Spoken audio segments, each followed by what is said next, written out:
Whether it's your first time here or you're a regular here at Mr. Super Oz, I just want to thank you for tuning in to the channel. It exists because I, Oz, from the channel Mr. Super Oz, I wrote a 68-page graphic novel called Everlasting Survivors. Volume 1 is called All Day Long. If you follow the link in the description of this video, you can get yourself hats, shirts, posters, all kinds of fun things. But most importantly, you can get the story itself. And the more people that pick up the story, the greater the chances are that there can be continued adventures with these heroes. If you could, give it a like, subscribe if you haven't already, leave a comment, enjoy. You know, same way we close Raw, we gotta open Raw. Triple H. Dude, I love doing that. Yeah, you know I love that sandwich. It's the best. It's the best. Triple H comes out and says, I'm the King of Kings. I'm the game. I am the first AEW World Champion. And yet, somehow, someway, Shawn Michaels is getting championship titles before me. He beats me one time, and all of a sudden, everyone's back on the HBK bandwagon. Just like it was back when we were in DX back in 95. It's not that way anymore. I'm the man now. I'm the top dog. No holding me back. No holding me back.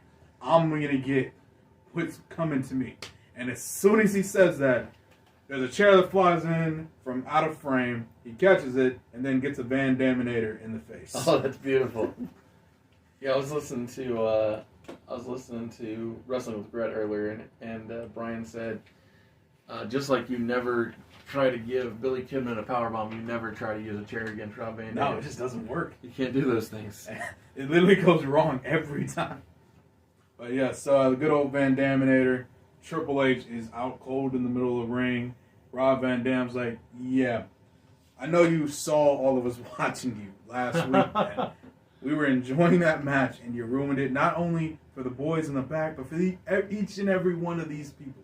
You know, babyface cheese to the highest order. Because, you know, Rob can actually talk instead of just saying dude. Yes. And he says, I'll tell you what, now we're even. Throws the mic down. It's the Rob Van Dam music hits. Crowd goes wild. Great stuff. Fun start to Raw. Next match, we come in. Victoria decides, you know what? I'm in a really giving mood. So, Jacqueline, come on out. You get a women's title match. Jacqueline comes out. Puts Victoria through her paces, I think is the saying here. Gives her a little bit more than she was expecting, but in the end of the day, it's Victoria's first championship defense, so she gotta wrap that one up. Is what it is. But big love to Jackie for making it happen. As Victoria's walking up the ramp, Jazz's music hits.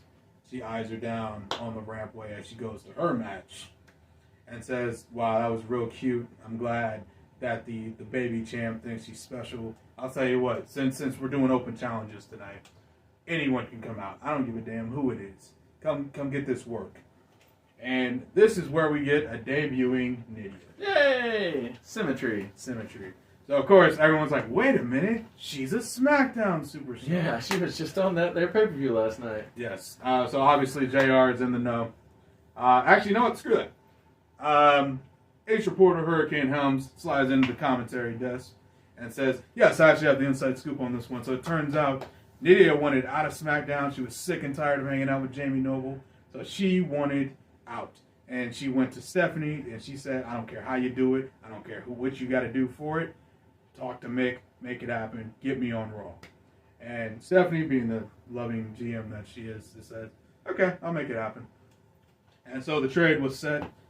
JR, of course, was like, well, who did we trade for? I'm like, I have to stay tuned to SmackDown to find out. I like it a lot. So we slide out. Nydia, of course, debuts. Jazz is like, okay, kid, let's give me what you got. And these two have a nice 15-minute match. Good back and forth. Nydia, I think it's probably her best performance since she's been here. Of course, yeah. Give or take. Yeah. Unfortunately, I didn't have many talents to put her up in the ring with. Fair. And not knocking you. Yeah, when she was in there with Terry Reynolds, who's not a wrestler, Yeah. or Tori Wilson, who's not a wrestler, wrestler. it didn't do too good. Yeah, the numbers don't add up against 4, so fair enough. But when she steps in that ring with Jazz, who is a great wrestler, then Yeah. it's definitely her best performance, no doubt. Gotcha. Well, after the 15 minutes, you know what it is. Triple power bomb, where we're calling it a night. Oh yeah, good times. And Jazz, of course, shakes her hand out of respect and is like, welcome to Raw. You know what we're about now. Yeah, so this is 2002, obviously. Yeah. It's almost like we're trying to put Ring of Honor out of business by being so dang respectful. Well, they don't have a good. women's division, to be fair, so. Sure, I'm just saying, like we're delivering And that. shaking it up, We're- having we're- great we're- action. Yeah, we're delivering that good quality, making them kind of irrelevant from the start. That's all good. We can still let them exist because we need to steal their talent later on. Oh, I know, you got the truth. Yeah, so many years of just chewing them up. Thanks for getting that talent ready for us. Man, thanks for ROH. shining them up. Well, we'll take it from here. Exactly, straight to the moon. All right. Well, next up, we go backstage again. Triple H is heated in the back. He's throwing furniture. He's like, Rick, did you see what he did to me, Rick? I'm so upset, Rick. I'm mad. Mick Foley comes in like, listen, Hunter, my office is right next door. I'm gonna need you to stop throwing chairs against the wall. I love it. You know we don't own this building, right? Yeah. And Rick's like, nah, he's upset. Woo! he demands a match with RVD next week. Woo! Et cetera, et cetera. And Mick's like, you know what? I'd love to see That's that. actually going to make great money.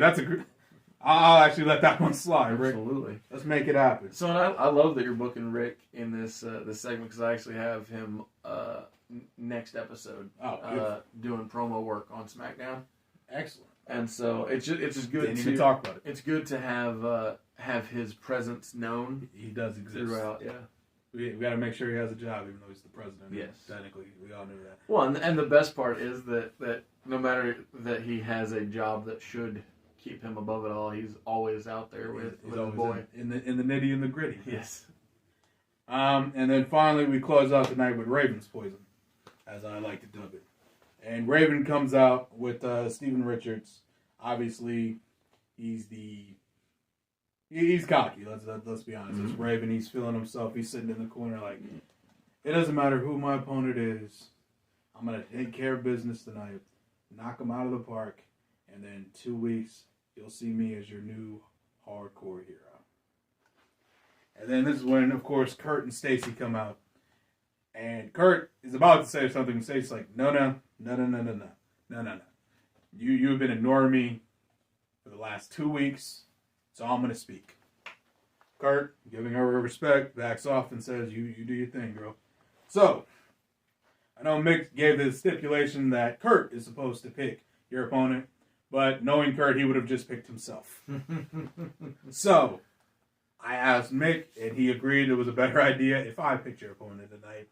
And I decided, I looked at Kurt, and I thought, Kurt's an Olympic-level wrestler. He's the top of the heap. His amateur wrestling career is second to none. But if there was someone who had a great amateur career, per se, someone who was a great amateur athlete, if you will, that also is in WWE, I feel like that would be a great opponent for Raven. But who could I possibly pick with those accolades? And then Brock Lesnar comes out. That's amazing. And Raven, of course, is like, oh no. Oh, right? Oh no. Raven's like, hold up. Now listen, he's the undisputed champion. You can't do this to me. I got a championship match in 2 weeks. This is ridiculous. All right. Yeah, he can't do this, right? Steven's freaking out just as much as it. Yeah, she can't do this. Kurt was supposed to pick the opponent. This is ridiculous. And then of course Kurt takes mine like, that's a great point, guys. I picked Brock Lesnar. So we have a great 20-minute match. Brock Lesnar, the undisputed world champion, who was hungry for more action after his triumph over The Undertaker at Day of Reckoning. Yeah. We have Heyman out there at ringside with him, and Kurt and Stacy are on commentary for the match. Obviously, Raven is not a moron, so he is trying to do everything he can to avoid getting murdered. So he is working with Steven to try and distract the ref, cheat. Do you know what the extra fun part about this is? What? Paul Heyman being on the outside. Yeah, it's Oh phenomenal. my goodness. Yep. The And inventor of ECW. ECW. It's Out there watching his toys get broken. Yeah. And literally every time Brock gets his hands on Raven, he's pretty much just getting suplexed. He's being thrown around. Raven, of course, no slouch, is not getting felt so easily, if you will. Mm-hmm. There is one spot where Brock does know the X5. He hooks the inside leg like a fool. And Steven, being the smart follower that he is, gently lays Raven's foot on the bottom I'm rope. sure Raven regrets him doing that. Yep, he does. Immediately. And the ref says, "Oh, that's a foot on the bottom rope. We got to stop this." Eventually, Kurt and Stacy get tired of this, so they sneak. Because I'm pretty sure with Raw, They're up top, yeah. So they sneak down to the ramp. Stacy low blows Steven.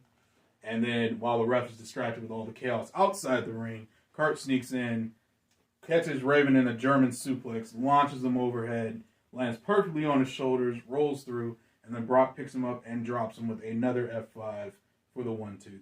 I love it. So your conclusion of Raw has just changed the open of my SmackDown.